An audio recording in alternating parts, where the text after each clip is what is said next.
বর্ষাকালেতে মানুষ দেখবেন খুব তাড়াতাড়ির মধ্যে রোগাক্রান্ত হয়। ঠান্ডা লাগা, সর্দি কাশি, ডায়রিয়া এই ধরনের সমস্যা কিন্তু মানুষের ক্ষেত্রেও বেশি দেখতে পাওয়া যায় এই বর্ষাকালেতে। ঠিক একইভাবে পাখির ক্ষেত্রেও কিন্তু সেই জিনিসটা হয়। বর্ষাকালেতে পাখিরাও কিন্তু খুব সহজে অসুস্থ হয়ে গিয়ে মারা যায়। আজকে আপনাদের সঙ্গে বাজরিগর পাখি ও লাভবার্ড পাখিকে আপনারা এই বর্ষাকালেতে কিভাবে রোগবালাই থেকে প্রোটেকশন করবেন সেই নিয়ে বিস্তারিতভাবে আলোচনা করব। প্রাকৃতিক নিয়মে কিভাবে আপনারা প্রোটেকশন করতে পারবেন আর মেডিসিনের দ্বারা কিভাবে প্রোটেকশন করবেন সেটাই আজকে আপনাদের সামনে তুলে ধরবো। আপনারা দেখছেন দে পাখি হাউস। আমার চ্যানেলে পাখি সংক্রান্ত সকল ধরনের ভিডিও নিয়মিতভাবে আপলোড দেওয়া হয়। যারা ইতিমধ্যে চ্যানেল সাবস্ক্রাইব করেছেন তাদেরকে অসংখ্য ধন্যবাদ জানাই, আর যারা এখনো পর্যন্ত চ্যানেল সাবস্ক্রাইব করেননি তাদেরকে বলো অবশ্যই চ্যানেলটিকে সাবস্ক্রাইব করে রাখবেন। বর্ষাকালেতে যেহেতু বাতাসে জলীয় বাষ্পের পরিমাণ বেশি হয় সেই জন্যই কিন্তু ভাইরাস ব্যাকটেরিয়া কিন্তু খুব সহজেই ছড়িয়ে পড়ে। সেই জন্যই বর্ষাকালেতে পাখির খামারকে, পাখির সেটআপকে বা পাখির কলোনিকে পরিষ্কার পরিচ্ছন্ন রাখতে হয়। আর চেষ্টা করতে হয় পাখির শরীরেতে যেমনভাবে বর্ষার জল না লাগে তেমন আপনার সেটআপের ভিতরেতেও কোনোভাবে ঝাপটা বা জল না পৌঁছায়। যদি আপনার কেজ ফ্লোরে বা আপনার কলোনির মেঝেতে জল পৌঁছায় তাহলে একটা স্যাঁতস্যাঁতে পরিবেশ তৈরি হয় এবং সহজেই রোগবালাই কিন্তু ছড়িয়ে পড়ে। তার উপরে যদি খাবার পড়ে সেই খাবারগুলো আপনার পাখি খায় তাহলে কিন্তু আপনার পাখিগুলো সহজেই অসুস্থ হয়ে যায়।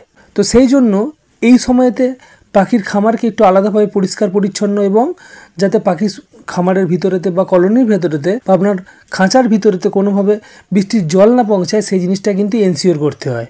পাখিদেরকে বর্ষাকালেতে আপনারা কিভাবে সুস্থ রাখবেন, পাখিদের যত্ন কিভাবে নেবেন এই নিয়ে আমার চ্যানেলতে আগেই একটা ভিডিও দেওয়া আছে, তার লিঙ্ক আমি ডেসক্রিপশন বক্সে দিয়ে দিচ্ছি। আপনারা সেই ভিডিওটি দেখে নেবেন, আপনাদের অনেক কাজ দেবে। তো এই বর্ষাকালেতে কিছু কিছু জিনিসকে আপনাদেরকে গুরুত্ব দিয়ে দেখতে হবে এবং তার সঙ্গে কয়েকটা জিনিস আপনাদেরকে করতে হবে। যেহেতু এই সময়তে পাখিদের ঠান্ডা লাগার প্রবণতা বেশি হয় এবং তার সঙ্গে সঙ্গে ডায়রিয়া, তো আপনাদেরকে দুটো জিনিসের কথা মাথায় রেখে পাখিদেরকে কিন্তু আলাদাভাবে সাপোর্ট দিতে হবে যাতে পাখিগুলো এই ধরনের সমস্যায় না পড়ে। সেই জন্য আপনারা কিছু কিছু হোম রেমেডি বা প্রাকৃতিক জিনিস রয়েছে সেইগুলোকে ইউজ করতে পারেন। বর্ষাকালে যখন টানা বৃষ্টি হবে, আবহাওয়া খুব খারাপ হয়ে যাবে, বাতাসে জলীয় বাষ্পের পরিমাণ বেশি থাকবে, সেই সময় কিন্তু পাখিদের ঠান্ডা লাগার প্রবণতা বেশি হয়।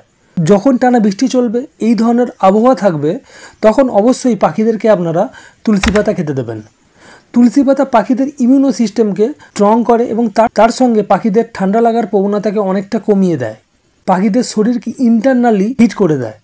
তো অবশ্যই তুলসী পাতা আপনারা ইউজ করবেন, তাহলে আপনার পাখিগুলো কিন্তু সহজে ঠান্ডা লাগা এই ধরনের সমস্যায় কিন্তু পড়বে না। বাজরিগর পাখি এবং লাভবার্ড পাখির কিন্তু এই ঠান্ডা লাগা থেকে পাখির আই ইনফেকশন এই ধরনের সমস্যা কিন্তু বেশি দেখতে পাওয়া যায়। পাখি রোগে আক্রান্ত হয়ে যাওয়ার পরেতে তাকে চিকিৎসা করা সেটা আলাদা জিনিস, কিন্তু আগে থেকে প্রোটেকশন হিসাবে কিন্তু আপনারা পাখিদেরকে অবশ্যই তুলসী পাতা প্রোভাইড করতে পারেন। তাহলে দেখবেন আপনার পাখিগুলো এই বর্ষাকালেতে একেবারে সুস্থ থাকবে। আপনার পাখির দেখবেন ঠান্ডা লাগা কি আই ইনফেকশন কি ডায়রিয়া এই ধরনের সমস্যা কিন্তু বর্ষাকালে হবে না। এরপরে যে প্রাকৃতিক জিনিসের কথাটি আমি আপনাকে রেকমেন্ড করব সেটা হচ্ছে আদা। আদাকে আপনারা কুচি কুচি করে কেটে জলের সঙ্গে রেখে দিয়ে সারা রাত ভিজিয়ে রেখে সকালবেলা সেই আদাটিকে ছেঁকে নিয়ে পাখিদেরকে দিতে পারেন।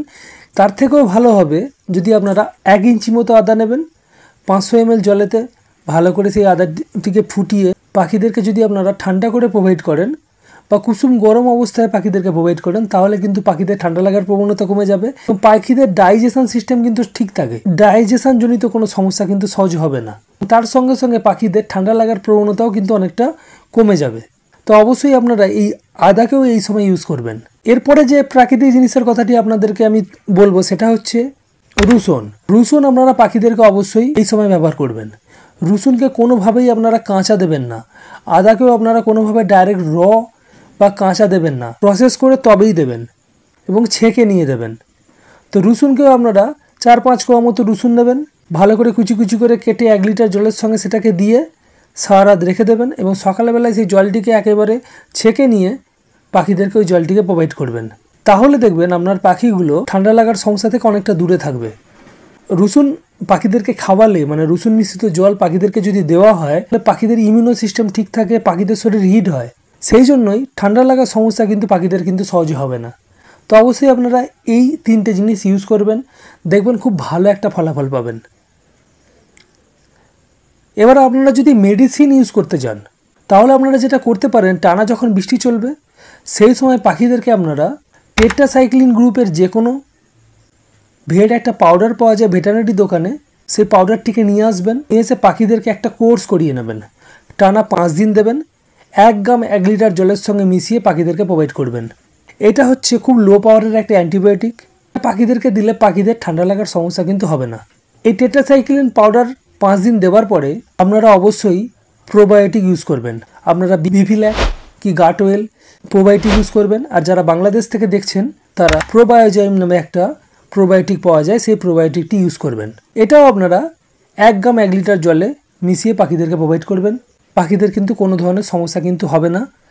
প্রোবায়োটিক দেওয়ার কারণ হচ্ছে এটাই, যাতে পাখিদের ডাইজেশন ঠিক থাকে এবং পাখিদের শরীরেতে গুড ব্যাকটেরিয়া যাতে সহজে গ্রো হয় এবং পাখিরা যাতে সহজে ব্যাড ব্যাকটেরিয়ার সঙ্গে লড়াই করতে পারে। সেই জন্যই প্রোবায়োটিক দেওয়ার কথা আমি বলছি।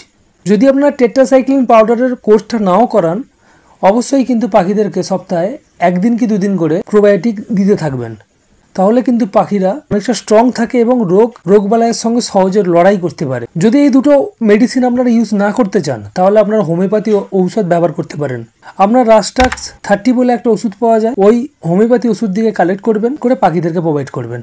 100 ml জলেতে আপনারা 8 থেকে 10 ফোঁটা দিয়ে পাখিদেরকে আপনারা প্রোভাইড করবেন যখন টানা বৃষ্টি চলবে। তাহলে দেখবেন আপনার পাখিদের সহজে কিন্তু ঠান্ডা লাগবে না।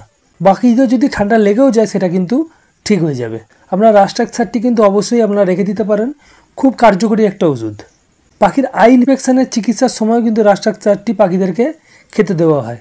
তো অবশ্যই একটা রাস্টাক্স 30 ফাইল আপনার কাছে কিনে রেখে দেবেন, বর্ষাকালে কিন্তু খুব ভালো কাজ করে। আজকে আপনাদের সঙ্গে আপনার বার্জিগর পাখি কি লাভবার্ড পাখিকে বর্ষাকালে কিভাবে সুস্থ রাখবেন, কিভাবে রোগ প্রতিরোধ ক্ষমতাকে বাড়াবেন এবং পাখিগুলোকে রোগবালাই থেকে অনেকটা দূরে রাখবেন, সেই জন্য আপনারা কী ধরনের প্রাকৃতিক জিনিস ব্যবহার করবেন সেটা তুলে ধরলাম এবং কি মেডিসিন ইউজ করলে পাখিদের রোগ প্রতিরোধ ক্ষমতা বাড়বে বা সহজে পাখি রোগে আক্রান্ত হবে না সেটাও তুলে ধরলাম। আশা করি আপনাদের ভিডিওটি ভালো লেগেছে। যদি ভিডিও ভালো লাগে তাহলে অবশ্যই ভিডিওটিকে লাইক করবেন। আপনার কোনো পরিচিত পাখাল থাকলে তাকে ভিডিওটিকে শেয়ার করে দেবেন।